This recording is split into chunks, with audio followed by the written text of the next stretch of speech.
नमस्कार दोस्तों, मैं अंकुर उपाध्याय स्वागत करता हूं आप सभी का आपके अपने YouTube channel share market analysis में।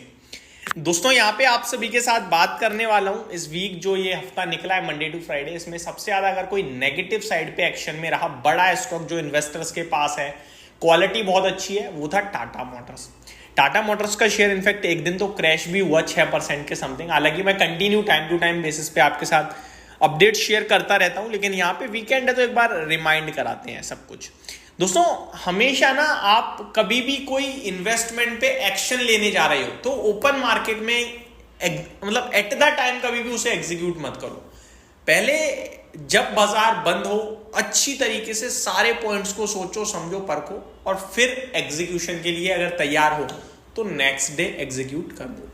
अदरवाइज क्या होगा ना, वो प्राइस मूवमेंट आपको एग्जीक्यूट करवाएगा, आप गलत डिसीजन ले सकते हो। तो एज ए इन्वेस्टर देखो, ट्रेडर तो ये है कि हर एक पॉइंट उसके लिए इंपॉर्टेंट है, लेकिन एज ए इन्वेस्टर आपको चीजें समझने में तब आसानी रहेगी जब आप प्राइस को ना देखो, क्योंकि प्राइस कभी कभार एक्चुअल चीज दर्शाता ही नहीं है। कितने ऐसे स्टॉक्स हैं जो चले ही नहीं लेकिन बहुत ही फाइनेंशियल फंडामेंटल वाइज बहुत ही स्ट्रांग थे, लेकिन जब चले तो बहुत बड़ा पैसा छाप दिया। अब स्टॉक मार्केट अगर इतना इजी होता कि नंबर अच्छे हैं तो स्टॉक चलेगा तो फिर सब पैसा बना लेते। इतना आसान नहीं है, पेशेंस टेस्ट हो जाता है कभी कभार, कन्विक्शन टेस्ट होता है।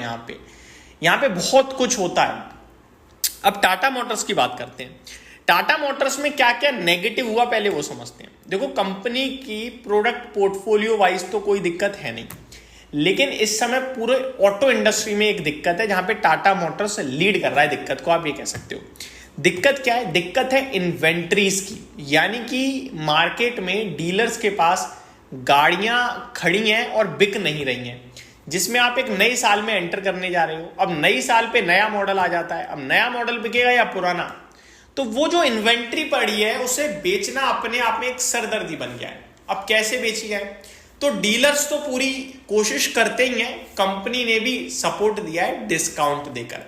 अब पहले अगर कोई चीज 30 लाख की बिक रही थी और आज वो 27 लाख की बिके तो 3 लाख किसका गया? कंपनी का गया। प्रॉफिट में से ही तो कम हुआ वो। तो कंपनी के इस डिस्काउंट की वजह से कंपनी के प्रॉफिट पे और मार्जिन्स पे इंपैक्ट आएगा। ये तो क्लियर हो गया है आपका। तो ये इंपैक्ट आएगा, ये आगे चलकर जब रिजल्ट्स आएंगे तो आपको नेगेटिव दिखेगा। करंटली आप सभी को दिख रहा है कि भैया इन्वेंट्रीज खड़ी है, बिक रही नहीं है गाड़ियां, ये दिक्कत का विषय है। कंपनी अपने गाड़ियों पे डिस्काउंट दे रही है, ये नेगेटिव हो गया, जो कि आगे चलकर फाइनेंशियल्स पे इंपैक्ट डालेगा। अब चाइना की बात करते हैं। चाइना से BMW गाइडेंस कट कर रहा है अपना खुद का, टाटा मोटर्स का नहीं। BMW एक लग्जरी सेगमेंट में आती है और चाइना में टाटा मोटर्स का JLR लग्जरी है और बड़े लेवल पे प्ले होता है, तो वहां से इसके लिए भी ये नेगेटिव हो गया। तो ये सारी चीजें नेगेटिव थी जिसकी वजह से टाटा मोटर्स के स्टॉक में आपने पिटाई देखी। कुछ ब्रोकरेज हाउसेस ने डाउनग्रेड भी कराया, 825 रुपए तक के लक्ष्य भी सजेस्ट करे। लेकिन टाटा मोटर्स अगर टेक्निकल टर्म्स पे देखो, फाइनेंशियल टर्म्स पे देखो, फंडामेंटल टर्म्स पे देखो, ग्रोथ प्रोस्पेक्टस के रूप में आप फ्यूचर को देखो, तो मेरे को नहीं लगता कोई दिक्कत है। शॉर्ट टर्म में डेफिनेटली है। अब ये इन्वेंट्रीज आपको भी दिख रही है, अब इसका जब गाड़ी बिकेंगी तो प्रॉफिट और मार्जिन पे इम्पैक्ट आएगा, रिजल्ट्स में फिर नेगेटिव रिएक्शन आ सकता है, लेकिन ये सुधरेंगी चीजें। ऐसा तो है नहीं कि लाइफ लॉन्ग आपकी इन्वेंट्री बढ़ी रहेगी या फिर डिमांड कम रहेगी। डिमांड बूस्ट होगी, दोबारा पिकअप करेगी डिमांड, समझ रहे हो? तो मेरे को लगता है लॉन्ग टर्म की तो कोई दिक्कत है नहीं यहाँ पे। और Tata Motors portfolio wise market को लीड ही कर रहा है, तो पोर्टफोलियो में कोई और कॉम्पिटिटर अभी तो इतना तगड़ा नहीं दिख रहा है मेरे को, ईवी में स्पेशली। तो टाटा मोटर्स की गाड़ियों में दिक्कत नहीं है, मार्केट में डिमांड कम हो गई जिसकी वजह से प्रॉब्लम है। तो मेरे को ये लॉन्ग टर्म के लिए स्टिल अच्छा लगता है। मैंने सब कुछ क्लियर कर दिया। अब थोड़ा टेक्निकल टर्म्स पे देखा जाए तो सपोर्ट प्लेस्ड है 920 950, वो ब्रेक ही नहीं होता है, वहां कहीं आता है। तो मैंने आपसे ऑलरेडी 920 का लेवल शेयर किया हुआ है जहां पे आप निवेश के मौके ढूंढो, उसके बाद जितना गिरे उतना खरीदो। डेफिनेटली वो अपॉर्चुनिटी समझो, इससे ज्यादा कुछ भी नहीं है। 11 के मल्टीपल्स पे है तो वैल्यूएशन कंफर्ट पहले ही था। अगर एक आध बार अर्निंग कम भी होगी तो 12 14 15 के पी पे जाएगा, इससे ज्यादा नहीं जाएगा। 4 लाख करोड़ का मार्केट कैप है कंपनी का, और इससे ज्यादा कंपनी की सेल है। सेल सुन लीजिए एक बार कितनी है, मैं एक बार चेक कर लेता हूं। सिंगल क्वार्टर की 1,08,000 की है और 12 महीने की 4,43,000 करोड़ की सेल है, और मार्केट कैप है 4 लाख करोड़ का। तो मार्केट कैप से ज़्यादा तो सेल है कंपनी की। 34,000 करोड़ का कंपनी ने मुनाफा बनाया बीते 12 महीने में, मामूली बात नहीं है। कंपाउंडेड प्रॉफिट ग्रोथ कंपनी की 3 साल की 128% की है, टीटीएम बेसिस पे 205% है, मामूली बात नहीं है।